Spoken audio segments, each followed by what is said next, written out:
నమస్తే. నేను మీ Gopi. Breaking news చూసుకోవచ్చు. ఢిల్లీలో అయితే ఎన్నికల కౌంటింగ్ అయితే నడుస్తూనే ఉంది. సో మనం మాట్లాడుకున్నాము గత 2 రోజుల క్రితం మా పొలిటికల్ అనలిస్ట్‌తో మాట్లాడడం జరిగింది. మాట్లాడిన రోజు ఖచ్చితంగా బీజేపీ గెలుస్తుందని ఆయన చెప్పడం జరిగింది. సో ఇప్పుడు అదే విధంగా బీజేపీ ముందంజలో ఉంది. సుమారు 42 స్థానాలు లీడింగ్‌లో ఉంది. సో ఇదే అంశం గురించి ఇప్పుడు ఎవరు గెలవబోతున్నారు అని పూర్తి వివరాలు మా పొలిటికల్ ఎడిటర్ కార్తీక్ గారు ఉన్నారు. ఆయన అడిగి తెలుసుకుందాం. సో కార్తీక్ గారు నమస్తే అండి. నమస్తే గోపి. సో ఎవరు గెలవబోతున్నారంటారు? ఢిల్లీ ఎలక్షన్స్ చాలా ఉత్కంఠంగా నడుస్తున్నాయి. ఎలక్షన్స్ అయిపోయినాయి. ఎన్నికల కౌంటింగ్ కూడా అలాగే నడుస్తుంది. ఎవరు గెలవబోతున్నారంటారు? ఇయ్యాలేమో ఎగ్జాక్ట్ రిజల్ట్ వచ్చింది. హ్మ్. కానీ ఎగ్జాక్ట్ రిజల్ట్ కనపడక ముందే ఎగ్జిట్ పోల్స్ ద్వారా మనం ఏం రాబోతుందన్న విషయాన్ని ముందుగానే చెప్పాం. హ్మ్. ఢిల్లీ ఎన్నికల్లో ఈసారి బీజేపీ గెలవబోతుంది. దానికి గల కారణాన్ని కూడా చెప్పాం. మనం ఈ విషయంలోనే కాదు, మనం ఆ క్రెడిట్ మన ప్రజలకి చెప్పాలి కాబట్టి చెప్తున్నాం. గతంలో ఆంధ్రప్రదేశ్ ఎన్నికల సమయంలో కూడా కూటమి గెలవబోతుందని ఎప్పుడు ఎలక్షన్స్ కంటే 1 year ముందే చెప్పగలిగాం. హ్మ్.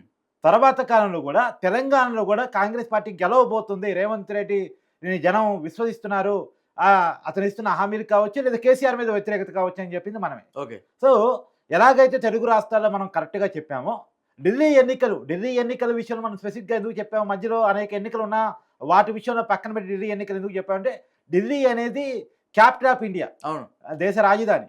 సో అది ఖచ్చితంగా ఆ రాష్ట్రంలో గెలవటం అనేది ఏ పార్టీకైనా ప్రత్యేకం. రెండోది చిన్న రాష్ట్రం, పేరుకి 70 స్థానాలు మాత్రమే ఉన్న రాష్ట్రం. అవును. అంటే తెలంగాణతో పోలిస్తే సగం ఓటర్లు మాత్రమే ఉన్న రాష్ట్రం, దాంతో ఏమీ లేదు. అవును. కాకపోతే ఏంది అంటే దేశ రాజధాని కావటం వల్ల కీలకం. రెండోది అక్కడ పుట్టిన ఆమ్ ఆద్మీ పార్టీ ఇవాళ దేశంలో జాతీయ పార్టీగా అవతరించగలిగింది. ఆ ఢిల్లీ నుంచి స్టార్ట్ అయ్యి పంజాబ్లో ఇవాళ అధికారంలో ఉంది, గుజరాత్లో, గోవాలో, హర్యానాలో అన్ని రాష్ట్రాల్లో పోటీ చేయగలిగే. అంటే ఒకటి కార్తీక్ గారు, ఇంతవరకు ఢిల్లీలో బీజేపీ పార్టీ ఒక్కసారి కూడా అసెంబ్లీ స్థాయిలో పాగా వేయలేదు. పార్లమెంట్ అయితే కొట్టుకుంటూ వచ్చారు, బట్ అసెంబ్లీ స్థాయిలో పాగా వేయలేదు. ఇక్కడ మనం కీలకంగా మాట్లాడుకోవాలి. 2013 నుంచి వరుసగా ఆమ్ ఆద్మీ పార్టీ ఢిల్లీలో అధికారం వస్తూ ఉంది. అవును. కానీ పార్లమెంట్ ఎన్నికల్లో వచ్చేసరికి ఎప్పుడు బీజేపీకి ఆధిక్యత. మొత్తానికి మొత్తం 7 పార్లమెంట్ స్థానాలు అంటే 7 పార్లమెంట్ స్థానాలు బీజేపీ కైవసం చేసుకుంటూ వస్తుంది. అంటే రాష్ట్రానికేమో ఆమ్ ఆద్మీ పార్టీ ఓట్లేస్తున్నారు, పార్లమెంట్కి ఏమో బీజేపీ ఓట్లేస్తున్నారు. అంటే ఇది ఢిల్లీలో మాత్రమే కాదు, చాలా చోట జరుగుతుంది. తెలంగాణలో కూడా అదే జరిగింది మొన్న. సరే, పార్లమెంట్కి వచ్చేసరికి మోడీకి ఓటేస్తున్నారు, అసెంబ్లీకి వచ్చారు లోకల్లో ఎవరు కరెక్ట్ అని చెప్పి ఓటేస్తున్నారు. అయితే కేజ్రీవాల్ ఏం చూసి ఓటేశారు? అవినీతికి వ్యతిరేకంగా పుట్టాను, అవినీతిని చీపిరి పెట్టి ఊడ్చేస్తానంటే కేజ్రీవాల్ నమ్మారు. తర్వాత కాలంలో కేజ్రీవాల్ తీసుకొచ్చిన సంస్కరణలు అంటే విద్యా, వైద్యం అవి ఉచితం చేయటం కావచ్చు, దాన్ని సామాన్యుల చేతుల్లోకి, మధ్యతరగతి చేతుల్లోకి తీసుకురావడం కావచ్చు, ఆ విద్యా వైద్య సంస్కరణలు పెద్ద ఎత్తున జనంలోకి పాజిటివ్నెస్ని కేజ్రీవాల్ పార్టీ తీసుకెళ్ళాయి. తర్వాత ఇంటింటికి వాటర్ ఇవ్వటం కావచ్చు, ఫ్రీ కరెంటు 200 యూనిట్ల వరకు ఇవ్వడం కావచ్చు, ఇవన్నీ కూడా కేజ్రీవాల్ని ఢిల్లీ ప్రజల దృష్టిలో హీరోని చేశారు. అందుకనే అసెంబ్లీ ఎలక్షన్స్కి వచ్చేసరికి హిందుత్వ అనే ఎజెండాను కూడా పక్కన పెట్టి కేజ్రీవాల్ కోటేయడం స్టార్ట్ చేశారు.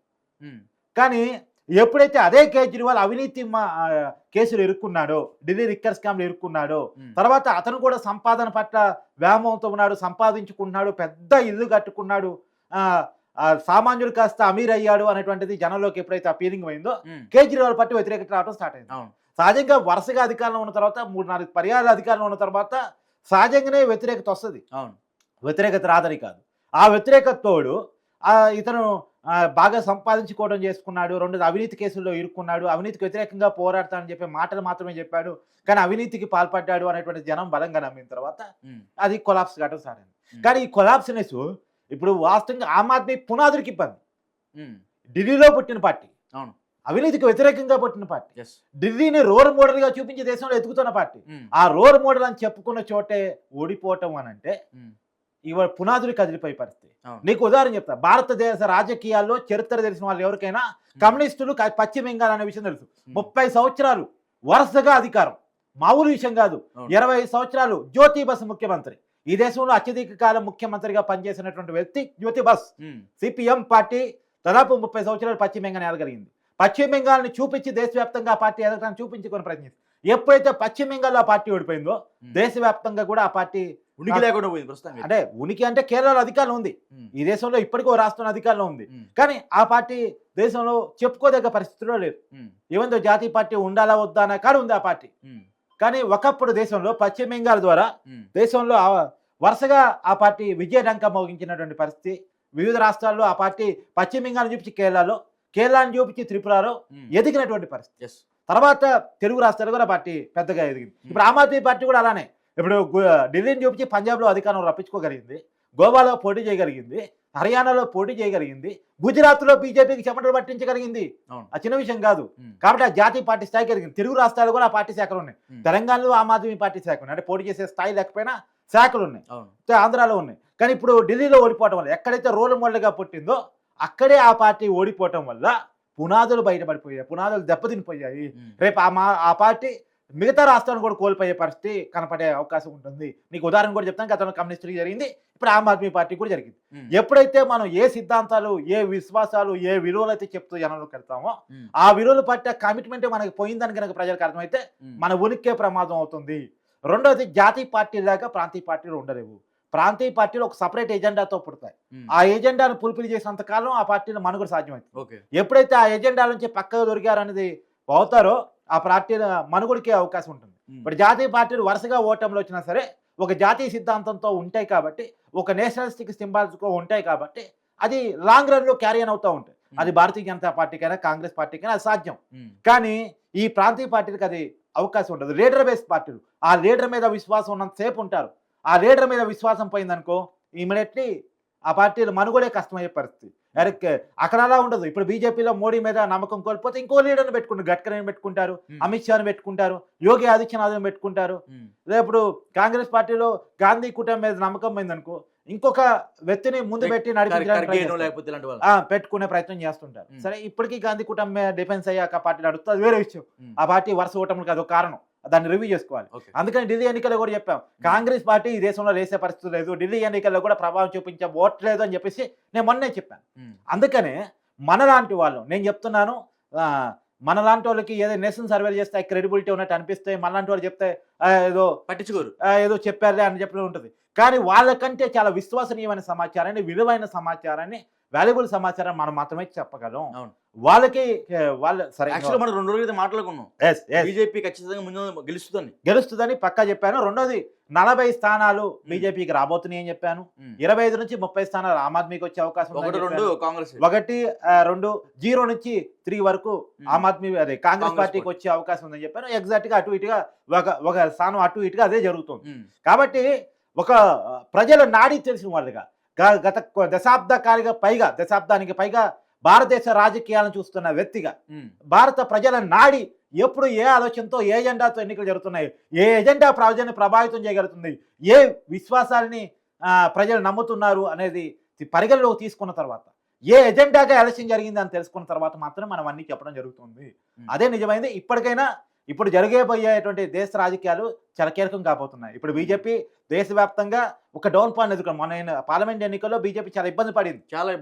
నిజానికి ఇవాళ ఎన్డీఏ అనేటువంటిది అటు టీడీపీ మీద, ఇటు నితీష్ కుమార్ మీద ఆధారపడి గవర్నమెంట్ నడుస్తూ ఉంది. కాబట్టి అలాంటి పరిస్థితుల్లో మళ్ళీ ఒకసారి బీజేపీ హవా తగ్గింది, మోడీ హవా తగ్గింది, మోడీ 3.0 వచ్చేసరికి కొంత బలహీనపడ్డాడు అనుకున్న పరిస్థితి నుంచి మళ్ళా మాకు ఏమాత్రం చెక్కు చెదరలేదు. ఎందుకంటే మన పార్లమెంట్ స్థానాలు తక్కువగా వచ్చినటువంటి మహారాష్ట్రలో బీజేపీ గెలిచింది. తర్వాత ఇప్పుడు ఢిల్లీలో చాలా సుదీర్ఘ కాలం తర్వాత బీజేపీ అధికారాన్ని చేపట్టుకోగలిగింది. అంటే ఆమ్ ఆద్మీ పార్టీ, అంతకుముందు కాంగ్రెస్ పార్టీ వరుసగా శీలా దీక్షిత్ ముఖ్యమంత్రిగా. సో అసలు నాకు ఢిల్లీలో అధికారం సాధ్యమా కాదా అని కానీ ఢిల్లీలో అధికారాన్ని చేతిలోకి తీసుకోగలిగింది. సో బీజేపీ మళ్ళా దేశవ్యాప్తంగా పుంజుకుంటూ రేపు 4వసారి పార్లమెంట్ ఎన్నికలు జరిగినా ఇప్పట్లో బీజేపీని ఓడించే శక్తి ఈ దేశంలో లేదు అని చెప్పుకునే విధంగా పార్టీ ముందుకెళ్తా ఉంది. వివిధ రాష్ట్రాల్లో ఆ పార్టీ తన పాగాన్ని వేస్తుంది. ఇప్పటికే సగానికి పైగా రాష్ట్రాలను తన చేతుల్లో తీసుకోగలిగినటువంటి బీజేపీ. రెండోది, ఇంకో విషయం ఇక్కడ మాట్లాడుకోవాలి. ఢిల్లీలో గెలిచిందంటే అది బీజేపీ అనే దానికంటే కూడా మోడీ అనేది క్లియర్గా చెప్పాలి. మోడీ ఒక రిక్వెస్ట్ పంపించారు, నన్ను నమ్మారు, పార్లమెంట్ స్థానాల్లో నాకు అధికారం ఇస్తా ఉన్నారు, నాకు ప్రతి పార్లమెంట్లో నన్ను గెలిపిస్తూ ఉన్నారు. ఇవాళ దేశంలో నేను 3సారి ప్రధాని గారిగానంటే ఢిల్లీలో ఉన్న పార్లమెంట్ స్థానాలు నాకు ముఖ్యమైనవి. కాబట్టి అదే నమ్మకాన్ని ఢిల్లీ ఎన్నికల్లో కూడా నాకు చూపించి, లోకల్ అసెంబ్లీ ఎలక్షన్లో కూడా నాకు చూపించి, ఒకసారి మీరు రాస్తే నాకు చెప్పండి, అభివృద్ధి ఏంటో నేను చూపిస్తా, పరుగులు నేను పెట్టిస్తా, నాకు ఒక్కసారి రిక్వెస్ట్ చేస్తున్నాను పదం ఆయన వాడారు, రిక్వెస్ట్ చేస్తున్నాను, నాకు ఒకసారి అధికారం అప్పచెప్పి చూడండి అని చెప్పేసి ఆయన అన్నారు. ఆ మాటని జనం నమ్మినట్టు కనపడతా ఉంది. ఇంకో విషయం కూడా చెప్పాలి, ఒక ఎలక్షన్లో పనిచేసిన ఎజెండా మరో ఎలక్షన్లో పనిచేయదు. ఒక ఎలక్షన్స్లో అభివృద్ధి సంస్కరణలు, సంక్షేమ పథకాలు కేజ్రీవాల్ బాగా గెలిపించాయి. కానీ అదే 10 ఎలక్షన్లో గెలిపిస్తే, ఇప్పుడు మొన్న లాస్ట్ ఎన్నికల్లో చెప్పుకున్నటువంటి పదాలే ఇప్పుడు కేజ్రీవాల్ మళ్ళీ చెప్పుకున్నాడు. అదనంగా చెప్పుకుని నన్ను అరెస్ట్ చేశారు, జైల్లో పెట్టారు నన్ను అని సానుభూతి కోసం ప్రయత్నం చేశారు.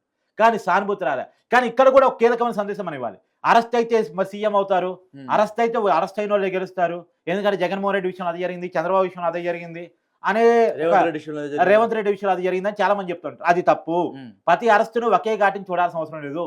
కేజ్రీవాల్ అరెస్ట్ అయి ఓడిపోయాడు, మరి సానుభూతి రాలేదుగా. ఖచ్చితంగా అరెస్ట్ అయితే సానుభూతి వస్తుందనే ఒక డ్రామాటికల్ పాలిటిక్స్ కరెక్ట్ కాదు. ఎలక్షన్ ని రకరకాల ఎజెండాలు ప్రభావితం చేస్తాయి. ఒక్కొక్క టైంలో ఒక్కొక్క ఎజెండా ప్రభావితం చేస్తూ ఉంటది. ఆ ఎజెండాలో సానుభూతి రావచ్చు, రాకపోవచ్చు. మొన్న కవిత అరెస్ట్ అయింది తెలంగాణలో. ఏం పార్లమెంట్ ఎలక్షన్స్ లో బీఆర్ఎస్ పార్టీ ఒక్క స్థానం కూడా గెలవలేకపోయిందిగా. సో మనం దాన్ని రియలిస్టిక్ గా ఆలోచించాలి. ఒకసారి పరిణామం జరిగింది కాబట్టి ఇంకోసారి అదే జరిగిద్దని చెప్పేసి ఎవరైనా ఆలోచించుకుంటే అది పప్పులో కాలేసినట్టే అవుతుంది. ఓకే, థ్యాంక్ యూ అండి. Thank you.